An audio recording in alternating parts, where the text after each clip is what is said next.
നമസ്കാരം. എന്റെ വൈഫിന്റെ ഞങ്ങളുടെ സെക്കൻഡ് ട്രിപ്പാണ് ദർശൻ മോശ.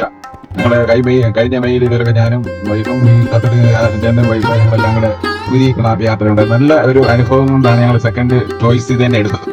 വേറെ ഗ്രൂപ്പിലൊക്കെ യാത്രകളൊക്കെ ഉണ്ടെങ്കിൽ ഞങ്ങൾക്ക് ദർശന്റെ ഒരു പെരുമാറ്റം നമുക്ക് യഥാ സ്ഥലങ്ങളിൽ നമുക്കൊന്നും അറിയണ്ട. അതാണ് ഏറ്റവും വലിയൊരു ഘടകം. അതുകൊണ്ടാണ് ഇവരുടെ യാത്രയോട് നമുക്ക് പിന്നെ ഇഷ്ടം കൂടാനുള്ള ഒരു അവസരം വന്നത്.